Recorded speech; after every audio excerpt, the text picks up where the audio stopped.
Okay, I've got all the parts cut. I just need to cut them to length. All the backs are cut and the TV panel is cut, but the individual parts for the cabinets need to all be cut to length. So I'm going to use my trusty crosscut sled, and I've got this outfeed support or side feed, whatever you want to call it. It supports the long pieces as I, have it out here. And I really like having this table the way that I've designed it for support. If you were ever working with 4x8 sheets, you know how hard it is to support on cabinets that only go, out to this little area here. So having this extra 2 feet is critical for me in my business. So I love it, and it gives me an opportunity to put my support there. It's also a router table if I want to use it. So this is a massive multifunction table.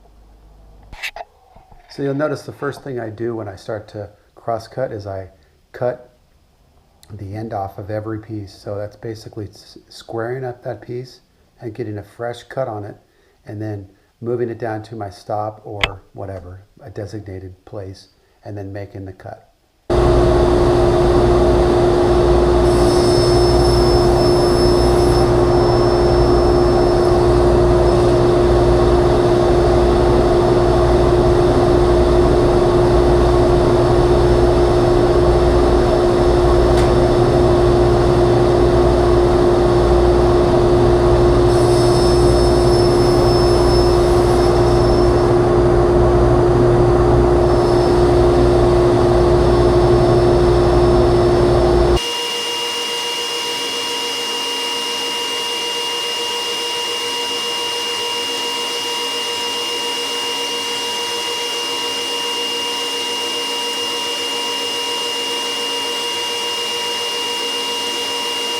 I like to do all my joinery with dados and grooves, rabbets.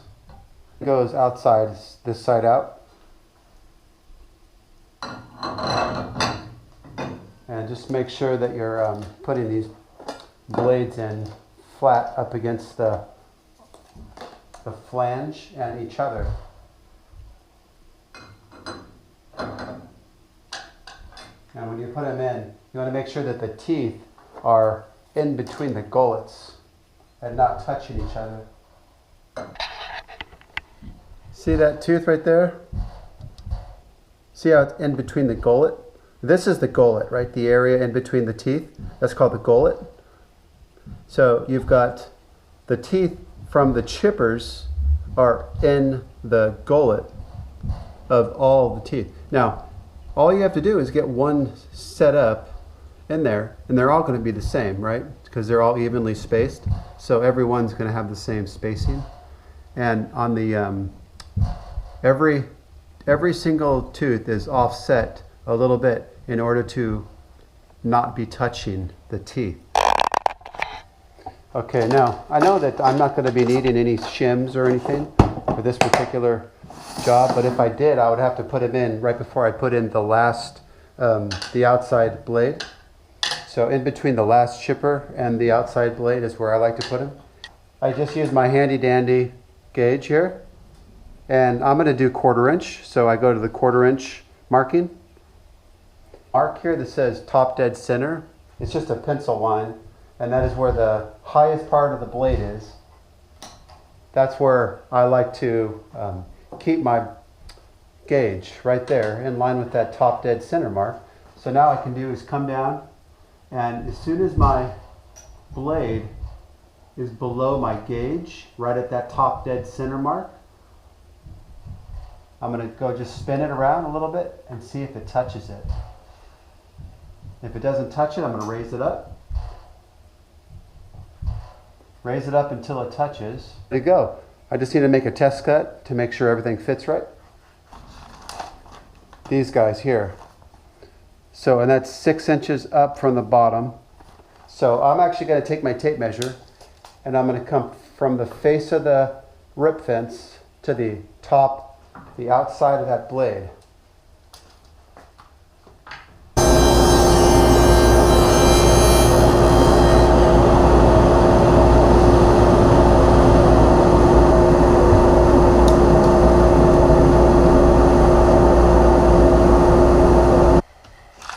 Okay, just really quickly, this is what I'm doing. I'm going to do the left side and the right side. Okay, those are both going to have those two bottom dados for the bottom shelf. And then I'm going to do these upper parts, 6 inches, same thing. That's going to be there. And then after that's done, I'm going to work on any other items that need grooves or dados. And generally, I'll start with these pieces, you know, top and bottom. Those are obviously different dimensions, so there's going to be different setups for that. And then when I'm done with those, I'll change to the rabbets, and that's the last one I'll do. The rabbet at the top of each, and then the rabbets for the back panel. And then also this dado here, that groove right there for the TV panel, that gets let in there. So that's going to go in so that we can put the big TV 3/4 inch support panel inside that groove. So that'll be as well.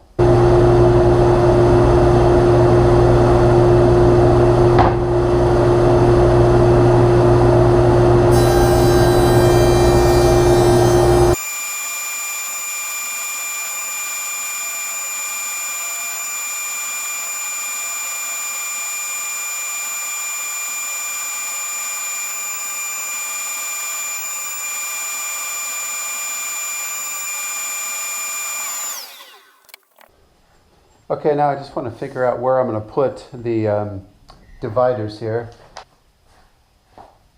Rather than, you know, trying to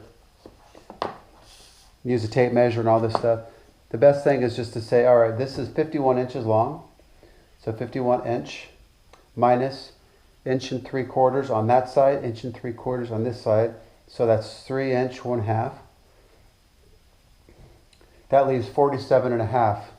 Minus those two dividers, so that's another 3.5, so minus 3.5, 44 inches. Now I want to divide that by 3, and I get 14 and 43/64. So we'll go ahead and make that mark. That's great. Now what I need to do is find the center of this guy here. That's going to be my mark. So 1 3/4 inch, so that's 7/8 to the center. And then I'm going to come over 3/8. All right, there's my mark right there. So that's my dado. So whatever that distance is. So 16, 15/16 to the dado. Okay, 16 and 15/16. That's going to be from both sides. So that'll give me a centered area.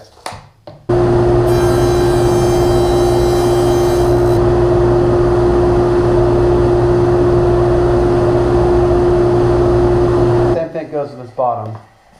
We need to do this exact same thing. The only difference is that this piece doesn't go all the way to the end. There's a side panel. You can see right here, that's side. So that's about a 1/2 inch from this end. So we have to add that to this. And we're going to have 1 3/4 inch on that end. So what I want to do is put my tape measure on the 1/2. That's going to account for the 1/2 inch beyond. And then we're going to go 1 3/4 inch, put the mark there. And then we're going to do that same thing on the other side. Since I'm putting drawers here, sometimes it's nice to flush out that face frame so that you don't have to put any spacers in. If you do that, then that means that these spaces, the dado is actually going to be right on the edge of that face frame. And then when you put your drawer slides in, you won't need any spacers. So that is a nice way of doing it if you're, you know, thinking about that. Okay. So I just made a note, 23.5 to the very far side of the dado right there. So I'm going to have a flush face frame here. Flush both sides. And you'll see that advantage when I'm putting the drawers in.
All right, got all these parts done.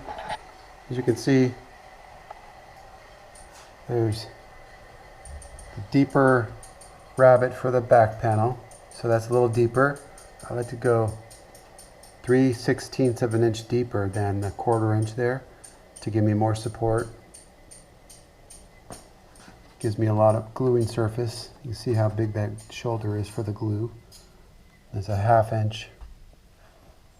And then this groove is for the TV panel, 1/4 inch deep. So that's pretty much it.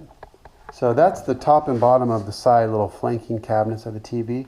Those don't get a back, so there's no back rabbet on that. And this doesn't get a back since this is the uprights for the flanking cabinets. And those pieces are the dividers. Those don't get anything. No grooves or anything. Because those actually are going to go in front of the back panel. All right, I've got my side panel here. I need to verify if my dividers are the right length. Just double check it. And the problem is using a tape measure is that when you go down onto these rabbets, the tape measure wants to go down further than a 1/4 inch. So in my opinion, it's almost like it's raised up a little bit, and I don't know. Sometimes it doesn't give great total good results. So what do? There's always some other way to do it. And it just so happens that I have these setup blocks. These setup blocks are great. This happens to be 1/2 inch wide by 1/4 inch thick. Rabbets and dados, that's right on the money, 1/4 inch. I can also use it to add a 1/2 inch, which is a 1/4 inch on this part and a 1/4 inch on this bottom part. So I'm going to get this distance. All I need to do is flush up my panel and then come up here and flush it up to the top. So I'm going to take my panel. We're not going to use any tape measures here. We're just going to use, you can see this is flush right there. Right here.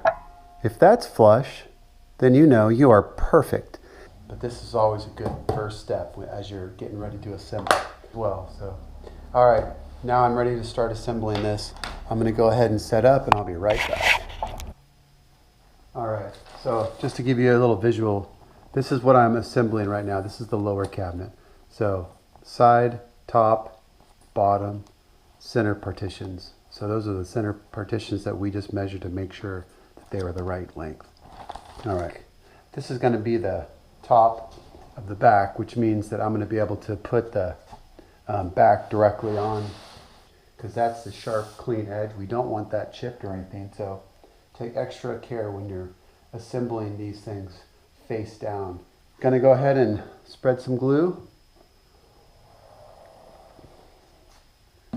And of course, I always use my homemade clamping squares. These things have been with me for, I don't know, quite a while. It seems like all this stuff is going on. It seems like 20 years, or a little over 20 years now. All right, get the pieces completely flush, because if this isn't flush, the front's not going to be flush, right? So what I do is I just tack it, and then I put my squares in here, and normally I'd clamp them up here, but since the camera's right there, maybe I'll just do it here. All right, now when you clamp the first one up, and if you see a space, let me show you this. You see that space right there? What that means is that I need to move this part here. I need to move this to adjust for that. You see how I did that? So that's out of square. That's square. The gap because it's bowed, but that's definitely likely. Sometimes these pieces are bowed All right, I want to make sure that these are perfectly flush. And we're going to come in here, start at the bottom, push all the way, as tight as you can, and nail it on. With that one side done, I can now come to the other side.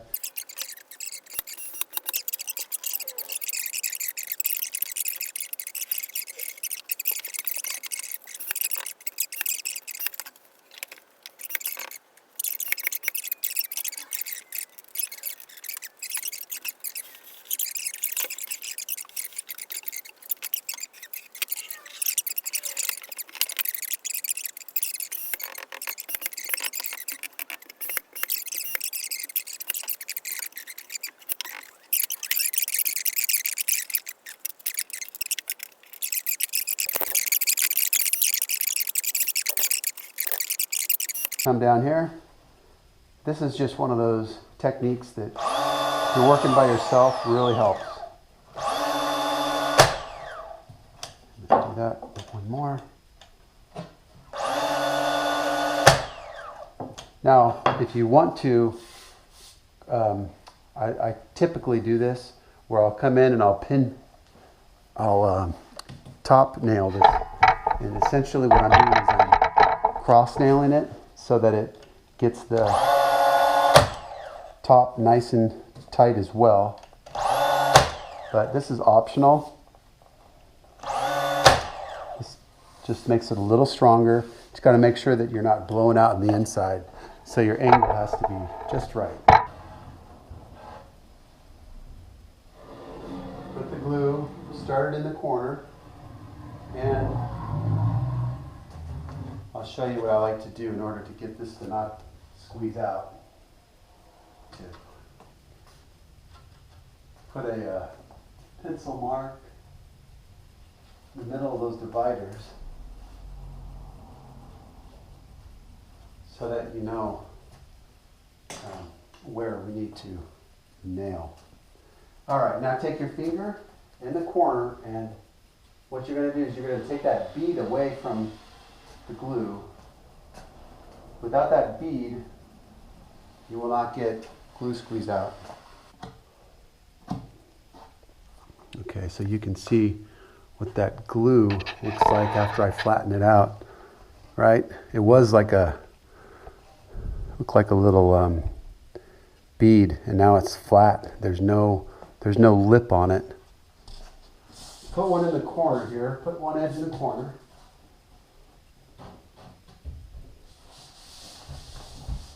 And then keep everything up until you get to the other corner. Because we're going to square the cabinet up right now. 1/16. Let's check this. And just over an eighth. So I'm going to take, this is the long side, so I'm just going to tap it, and there, we're good right there. Perfect. But before I do any nailing, I want to make sure that I look, and I want to sight down the top. I want to make sure that it's perfectly straight. Everything is going to be perfectly straight. I want to make sure that the top is. And because I have that extra wide rabbet, I don't have to worry about blowing out in the cabinet.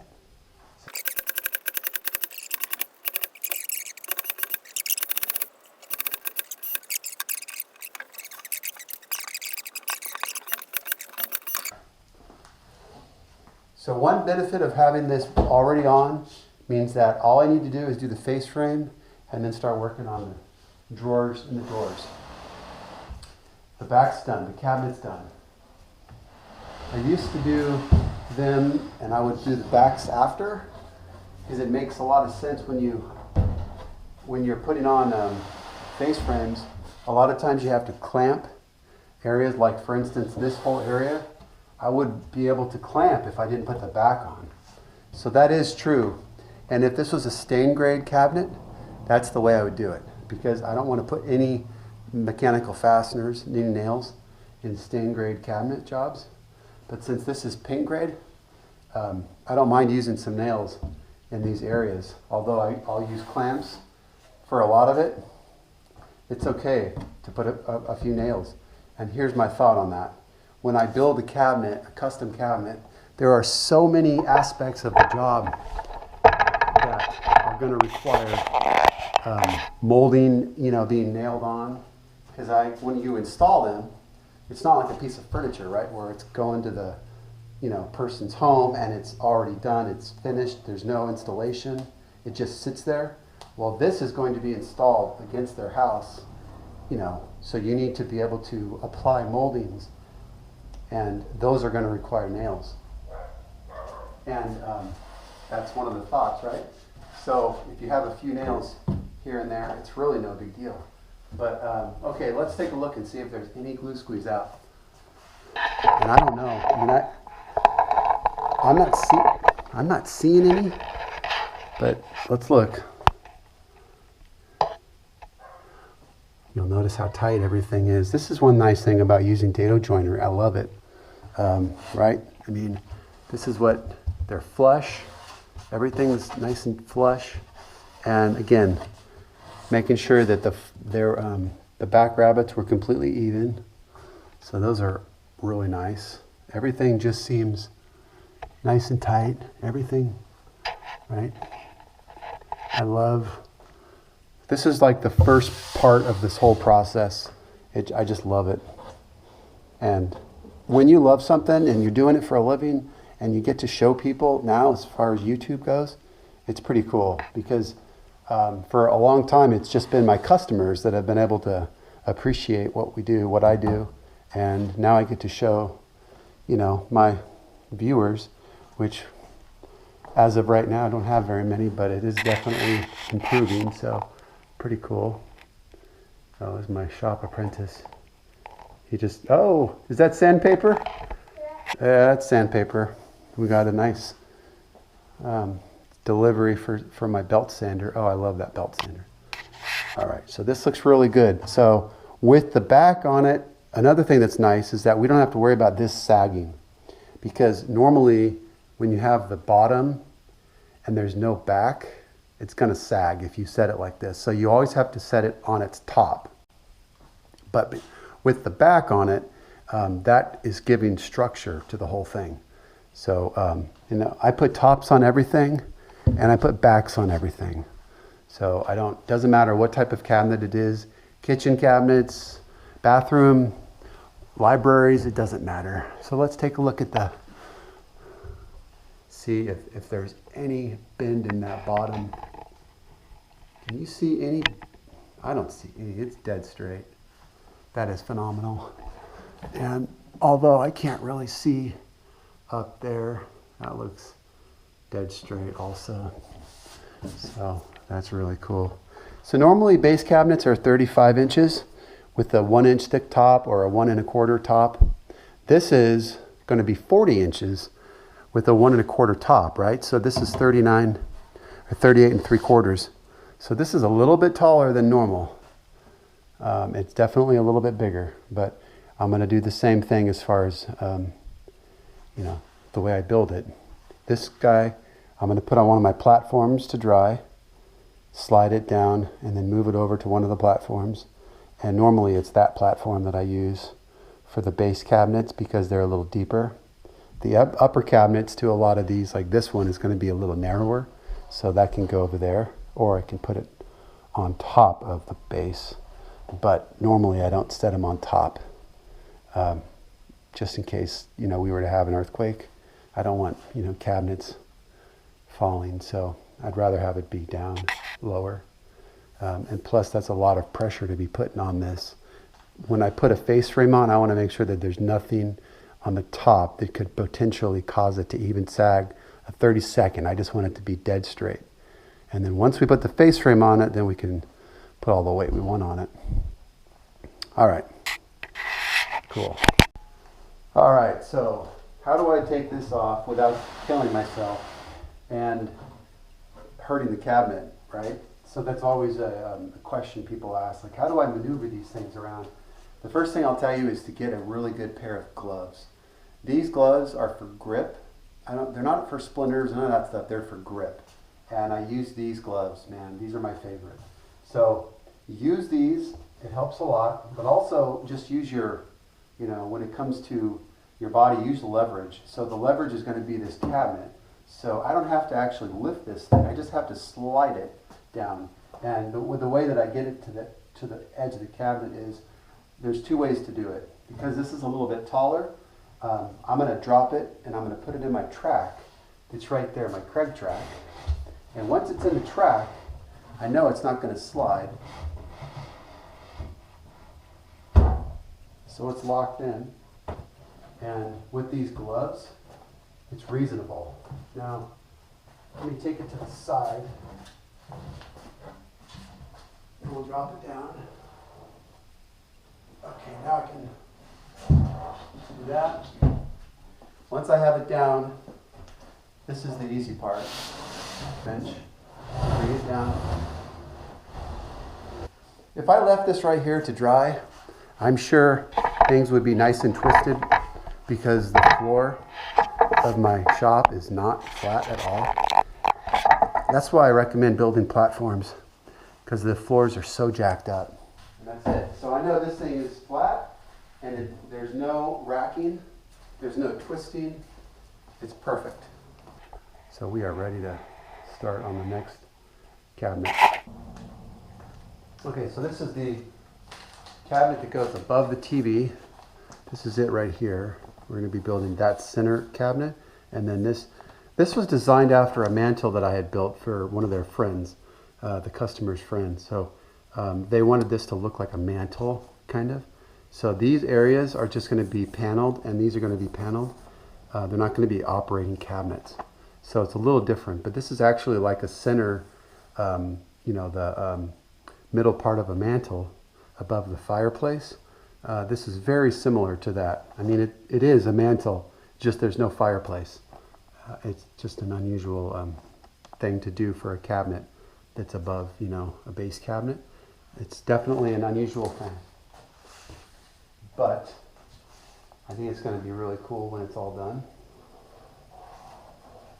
All right. So this one's a little bit different the way that it's designed. The top and bottom, instead of going into the sides with a rabbit at the top and a dado at the bottom, or a rabbit there, actually the top and bottom have rabbits on the ends. And so that is because I want the bottom to not have a joint. Does that make sense? So when you're looking from the bottom, which they will be, I don't want there to be a joint. So that's how I've made it this way. That's why I made it this way. All right, so these are 13 1/4. And this is what I do. I just double check to make sure that width is correct. So I check that, come back here, and make sure that I'm flush. And when I'm flush, I know that it's good. If not, I can rip it a little bit. All right. Go ahead and get this plan.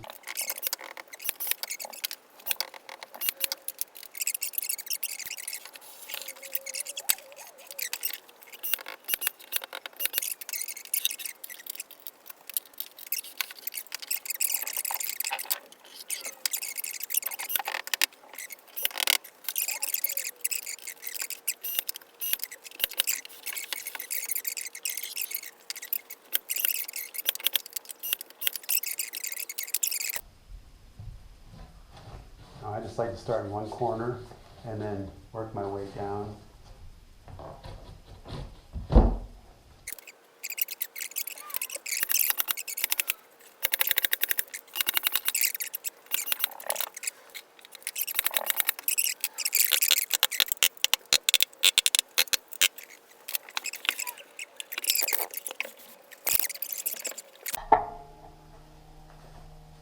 So this is the tiny little cabinet. That's not going to be a cabinet. It's just simply going to be a frame.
All right, so I've got these guys ripped and jointed on both sides, so they're parallel and straight.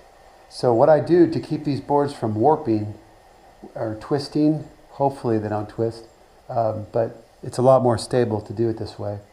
Cut off one side and then rotate, cut off the other, and you end up with straight boards. So it's just, sometimes the boards are wacky, they don't end up that straight, but typically this is a really good way of doing it. So versus cutting off, you know, ripping this and then jointing that edge and then ripping it and then jointing it and ripping it, the stress is being removed unevenly, and so the board tends to want to do weird stuff. If it's going to do it, it's really going to do it. So if you're having trouble with your boards doing all sorts of wonky stuff when you're ripping them, try going off of both sides. I find it works really well. So I'm ready to go. So you'll see I'm going to go ahead and rip it and then flip it around, and provided that board didn't move too much, if it did, I'll joint the other edge again to straighten it out. But we'll see what happens.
All right, I'm going to go ahead and do this on my miter saw, of course.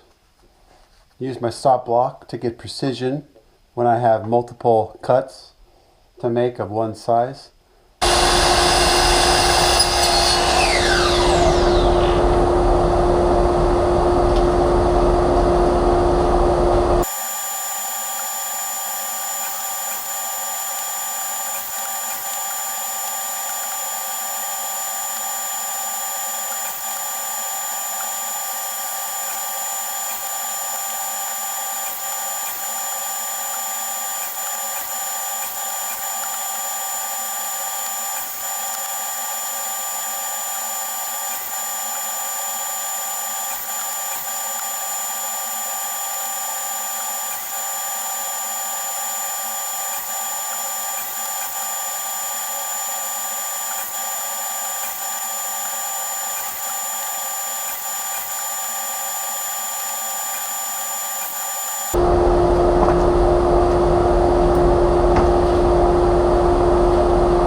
Alright, I'm going to go ahead and join these guys with pocket screws, so I need to drill these holes. There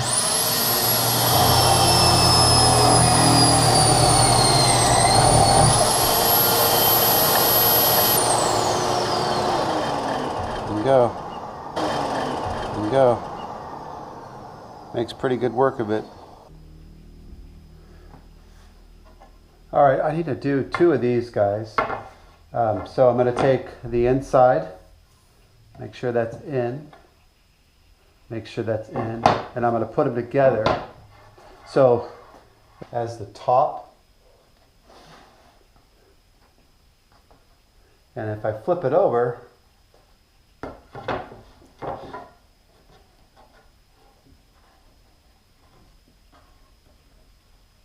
okay, so that's back and that's back. So the top gets this guy inside.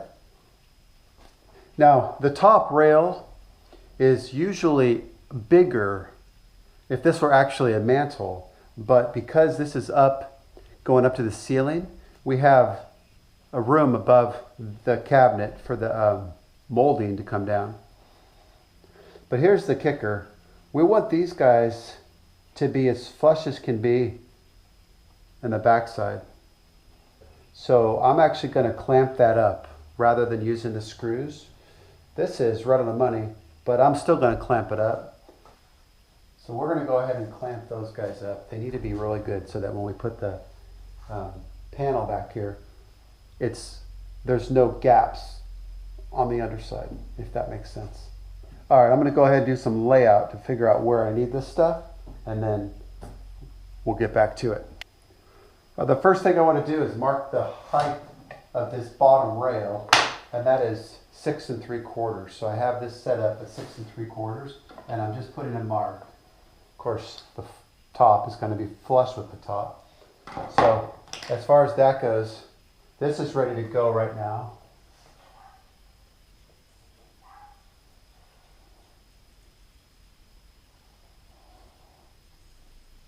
Put a little tension on this so you can slide it up and they won't fall down.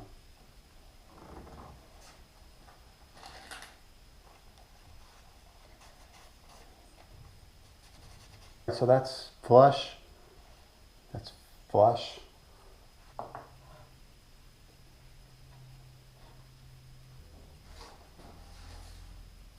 I can go ahead and secure it with some screws.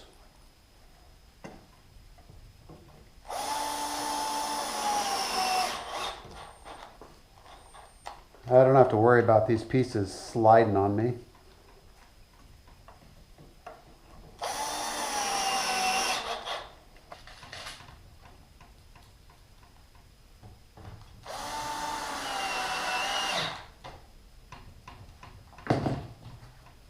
Now, this top part needs to have a rail. It doesn't need to, but I was thinking I was going to put a rail in. Go ahead and drop this thing down 13 inches. That's going to be to the top. Come down.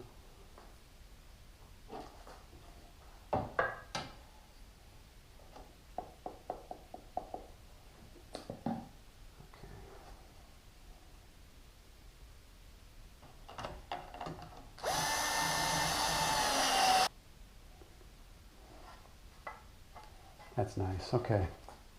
With that, we can set that aside. Okay, so I just went ahead and cut these guys to length. Now I don't do that until this is completely done and I know exactly how long to make it, right? So they fit in nice and tight. Now, once you do this, there's two things to think about. You have to cut this, right? And it's going to create a, one side's going to be good, but it's going to create tear out on this other side. See that tear out? And there's no way to avoid that. So I don't even, after ripping this on the table saw, I haven't jointed this edge. So I save that to joint at the very end after I cut it to length. So then I can remove that tear out with the jointer. So 2 birds with 1 stone right there. So let me go do that. Now, that looks really good. Clean edges, no tear out, and no saw marks. Very good on both sides. All right, just grab some scrap wood.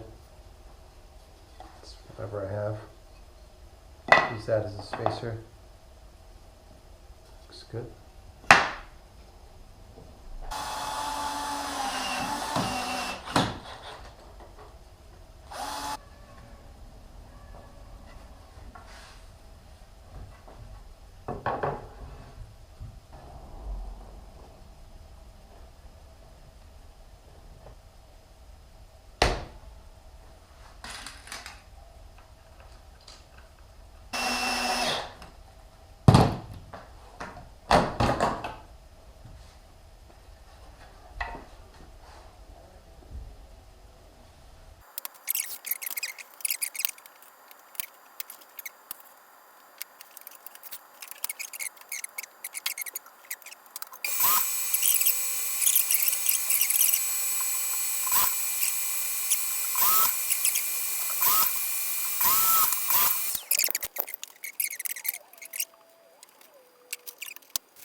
So these are the pilasters that go on the left and right of the TV. And I'm going to put a panel here, goes all the way up, but I don't want the panel to go down to hit the bottom of the cabinet. So the bottom of the cabinet is 6 inches up. So I'm going to put a mark at 6 1/8. And that way it's not going to interfere. Right there. Now, also, the frame of the cabinet is 3/4 of an inch. So I'm going to go ahead and make a mark at 1 inch. And that's going to be my outline.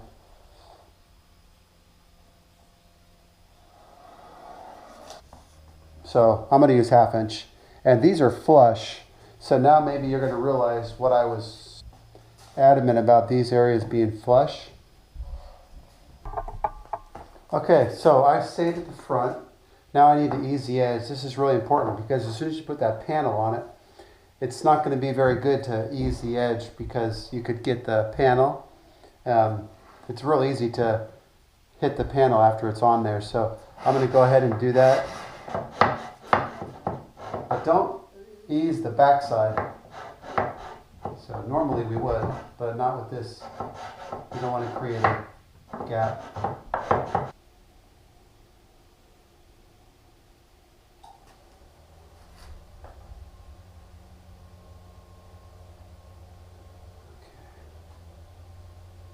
Basically what I'm doing is I'm just like on the backs. When I put backs on, I like to get rid of that bead.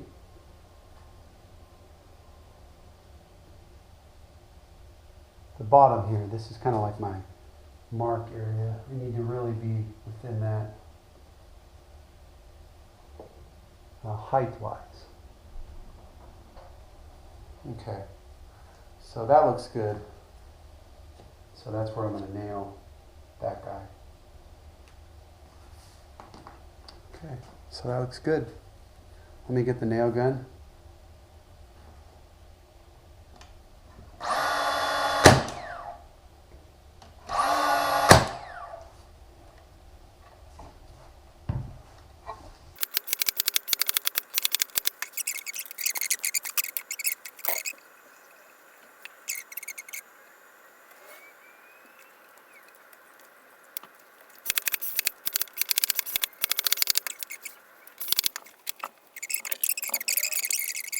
That's probably a good way of doing it.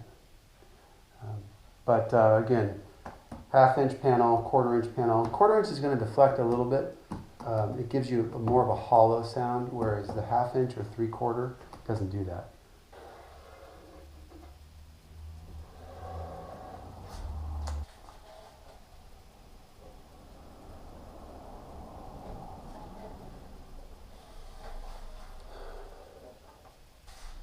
All right, so this is going to be first of 2, and they're both going to be fleshed out at the bottom.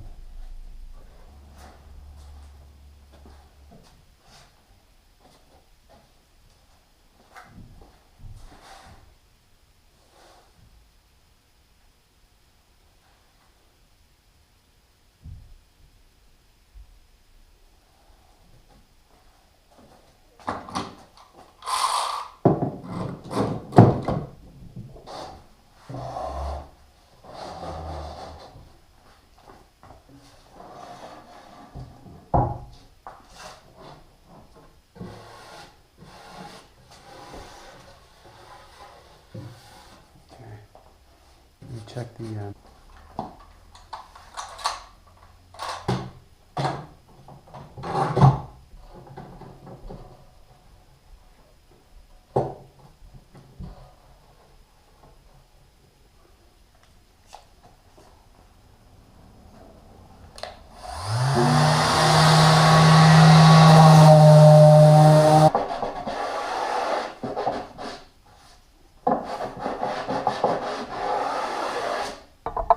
all right, I'll do a little flush trim, the V-groove.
All right, so I have this guy up on my 2 pieces of wood on each side. You can see I have them at an angle. I'm going to go ahead and put glue on this guy.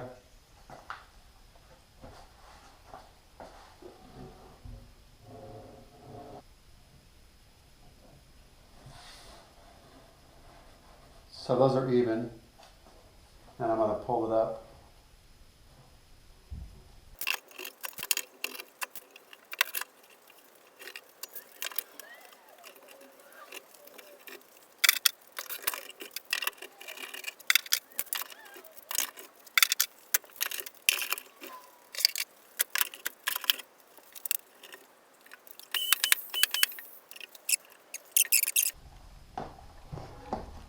So there's about a 30-second overhang, just enough on both sides.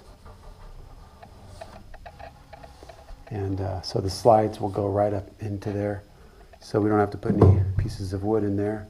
That's what I mean by cleats, right? Those pieces of wood that hold the slides.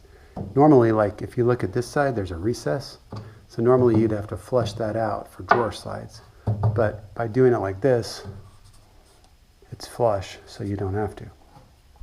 So now I'll let this dry for a while, and then when it's all dry, I'll come back and I'll flush trim it. And of course, once you do one thing with the V-groove, you got to do everything with the V-groove. So that'll have a V-groove. Okay, I'm going to put these legs on this upper cabinet.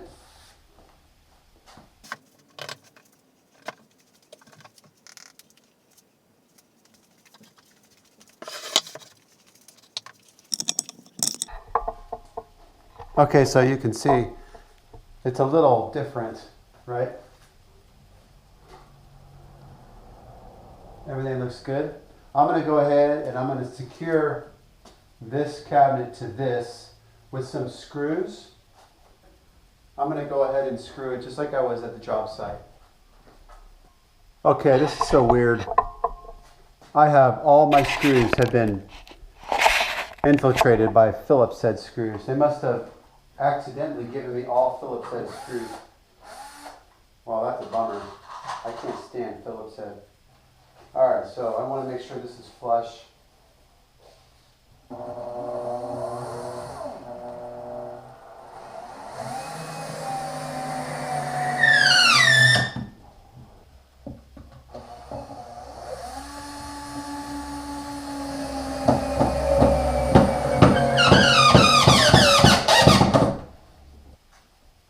Alright, that's really tight.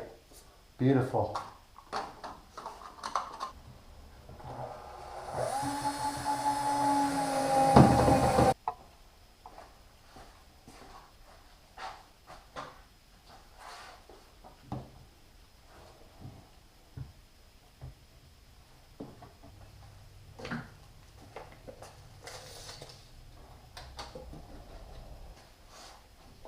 Alright, just double check the size.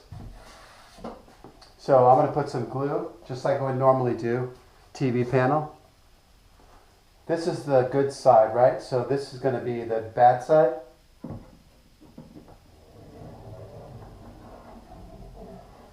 So the glue is going to dribble down.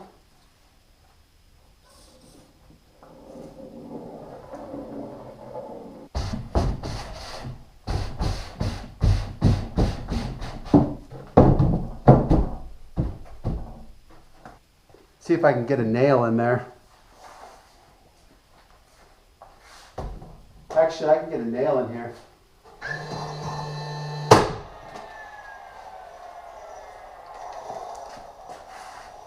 So I just want to make sure this is dead flush.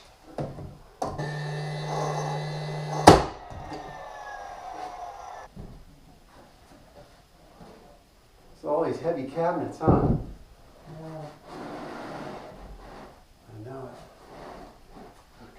Oh, look at that. Wow.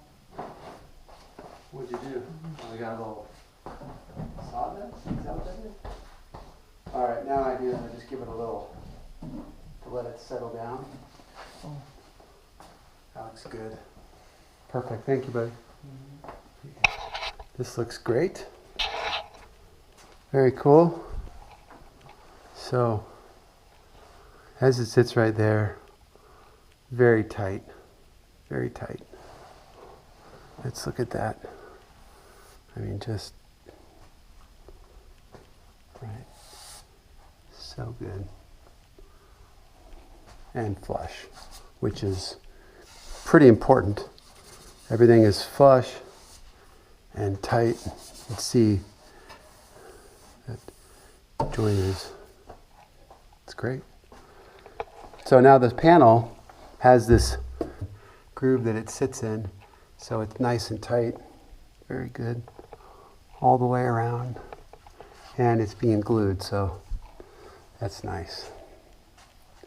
Everything looks nice. So once that glue dries, that panel is going to be set in there.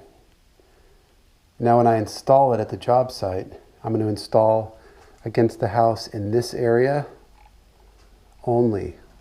Not here, right? Because I can't open that up. So that's just going to be decorative. And I'm going to put a base molding here. And it's going to go to the front and around that side too. So there's going to be a molding there, and then there's going to be the counter, and then there's going to be that cabinet. And then to the left and right, there's going to be two little cabinets that I haven't made yet. Those are going to be made tomorrow probably. And they're basically going to be 3 inches back from the front, and they'll be 4 inches down. So this is a 40-inch high cabinet. The ones next to it will be 36-inch high. I think I'm going to call it a night. I think it's about 9 o'clock at night. And I think I'm done for the day. Okay, so I'm done with the lower cabinets. I'm going to do this upper one. Now this is a very small opening. And this might not, I mean, it's 18 3/4 tall. It may be a little tight. I'm going to put a 3/4 inch shelf in here. They're not 1 inch. And I'm going to see, they may not want to use them, but she thinks she wants them. So I'm going to go ahead and drill holes for them. All right, so 18 3/4. So if we cut that in half to figure out the middle point, I'm going to go 9 3/8. So at 9 3/8, let me just double check that. Okay, so 9 3/8. Now, if we just go from that middle point and we put a shelf on there, and the shelf is 3/4 inch, let's see what's going to happen. So let's go up 3/4. All right, so that's about where that's going to be. Now, let's see what the dimension is now. So that is 8 5/8 to the top of the shelf. And now, of course, this bottom one we know is 8 3/8. So we've lost that center quality, right? Now, I'm going to do 3 holes. Obviously, it may not be in the center, and they may want to move it up or down. But at least if I give it to them in the center, they'll be able to have it in the center if they want. But now to figure out how to get that in the center, what we want to do is we want to say, all right, if we take half of that number and we go down, that's going to split the difference between the bottom and the top versus finding the center. So I want to find the center, and then I'm going to subtract 3/8 inch. So let's do that. All right, so that's 3/8 right there. Now I'm going to go 3/4 from that line. Right there. Okay, now let's check that.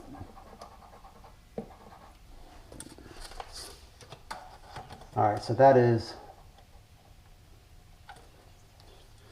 roughly 9 inches. Roughly 9 inches. So we're exactly centered. Now, that's where I want my mark to be, right there. So this bottom line, that's going to be my mark. Just a little tip on how to find where you want to put that. because I know a lot of people would probably think, all right, we'll find the center and then just make a hole. But you got to, if you want to really find the center, you have to take into consideration the thickness of the shelf. Now, the trick is that there are some pins that drop down, and there are some pins that stay flat. The kind of pins I use, they stay flat.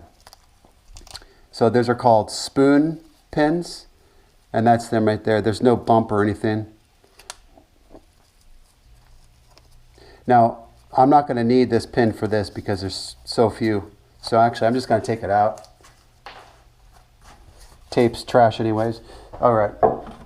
Now, to find that starting point, what I want to do is, I don't have any hole that's going to be where I need it. Let me see if I tip it upside down. Let me see if it will give me that. That is really close, but it's pretty darn close actually. That's very reasonable. But let's go ahead and raise this up. This is going to be my mark right there. That's it.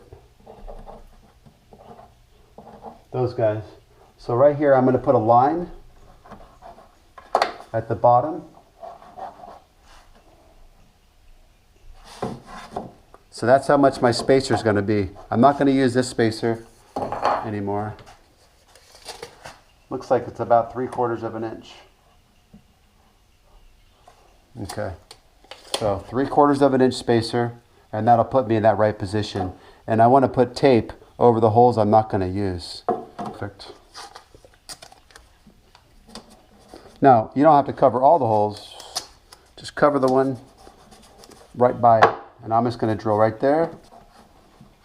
I'm going to do 5 holes.